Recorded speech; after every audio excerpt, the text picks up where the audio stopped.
Шараны Мәскәүдә эшләп килүче Татар штабы оешмасы рәисе Рөстәм Ямалиев оештырды. Аның әйтүенчә, фикер алышуга Татарстан президентының Татарстанның 100 еллыгы һәм Татарстан суверенитетының 30 еллыгы уңаеннан чыгышы бик тәэсир иткән. Без бу шараны юл картасы кебек кабул иттек. Аннан соң Казан татар җәмәгатьчелеге белән хезмәттәшлек итү, уртак проектлар булдыруны да күздә тотып эш алып барачакбыз. Тәэсир итте, значит, Рустам Нургалиевичнең теге выступлениесе. Менә аннан соң без штабта җыелып инде, уйладык, менә бу фикерләрне без бүген монда аралашабыз, тыңлайбыз. Оннан соң в электронном виде безнегә алар җибәрәләр по столетию свои предложения. И оннан соң без инде менә бу, значит, ветераннар белән, аксакаллар белән, без инде аларның фикерләрен үз безнең аксакаллар белән, үз безнең совет белән нидә, значит, Мәскәүдә без аларны сөйләшәбез. Шушы урында Мәскәү татар штабы һәм аның эшчәнлегенә дә күзәтмә биреп узсак урынлы булыр. Хәзерге вакытта Мәскәү татарлары штабы баш калада гомер кичерүче 2,5 мең кешене берләштерә һәм ул рәсми теркәлгән иң зур татар оешмасы булып исәпләнә. Аның җитәкчесе штабның исемен татар халкын милләт буларак саклап калу өчен көрәш алып барылуы белән бәйләп аңлата. Татарлар бердәм булырга тиеш. Штабта шушы нияттән төрле очрашулар һәм кичәләр оештырыла. Татар җәмәгать эшлеклеләренә багышланган фильмнар төшерү өчен дә алып бара.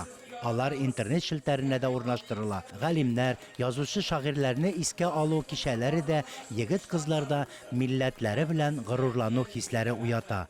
Оешма тырышлыгы белән беренче намаз дигән акция уздырыла. Догалы, сәгадәтле ифтарлар, флешмоблар, фестивальләр, концертлар уза. Милләтебез горурлыгы булган сабантуйлар оештыруда штабның эшчәнлеге. Гомумән, татар штабы һәр вакыт шаулап, гөрләп тора.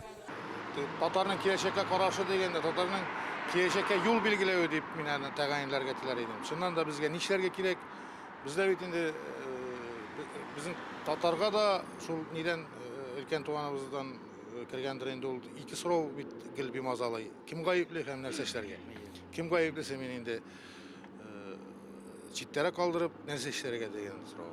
Нәрсә эшләргә? Әлбәттә безнең төрле адымнар ясарга, менә безнең иң күз алдында телне саклау гына түгел, республиканы саклау. Димәк, без федерализмга, үзебезнең федерализмны саклап калуга, шуннан да соңгы вакытта менә Мәскәүдән дә үзебезнең шушы Казанның кайбер карагырух даирәләре тарафыннан да республикаларны, милли республикаларны бетерү турында да сүзләр ишетелгәли бит инде. Ләкин минем карашымча һәм моның белән инде ай-вакытлык килешмичә калмас. Россия Федерациясе үзенең төрлелеге белән, бай төрлелеге белән көчле. Һәм аны саклап калуда без татарлар да үзебезнең өлешебезне кертергә тиеш. Үзебезнең мәнфәгатьләрне күздә тотып. Чөнки федерализм булганда гына, безнең үзебезнең республикабыз булганда гына без үзебезнең мәдәниятебезне, үзлегебезне, телебезне саклап кала алырбыз. Безнең халыкның 3-4 мең еллык тарихы бар. Без шуны бергә тиеш беренче чиратта. Безнең халык тарихны белми, аны тарихны белмәгән кешене бүрек белән дә сугып егып була. Ул теләсә кем булырга риза, чөнки белми тарихын үзен, тамырын белми. Үзенең тирән тамырларын белгән кеше генә үзенең халкының бөеклеген аңлый. Үзебезнең халыкның бөек тарихлы халык икәнен белсәк, безгә бүгенге көндә шейтү җиңелрәк була дип уйлыйм. Без рухны югалтмаска тиеш. Һәм телне әлбәттә. Мәҗлистә шушыңа охшашлы фикерләр бүген мәҗлистә булыр дип уйлыйм мин. Һәм ул барга да тиеш. Чөнки безнең бу мин әйткән фикерләр нәкъ безнең йөрәккә кагыла торган, бәгыргә кагыла торган иң мөкаддәс фикерләр. Татар язучысы иң беренче чиратта милләтне яшәтүче, телне яшәтүче генератор гына түгел, ул милләтнең йөрәге булырга тиеш. Әллә кемгә эндәшәсем килә. Һәм түгәсе мөлдерәмә җанны, түгә күрмә дип кисәтәләр. Һәм буалар җанны тагы булытларны буып куя алмыйлар. Елгаларны буып тута алмыйлар.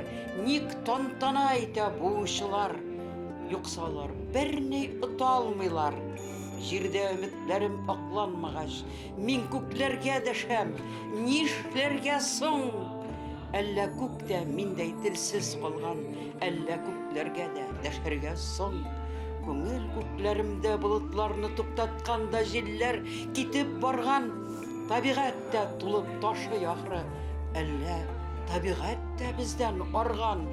Ут ташкыны, су ташкыны таша, утка суга сала кеше җанын, утсыз сусыз кеше яши алмый, артыгы бары афат аның.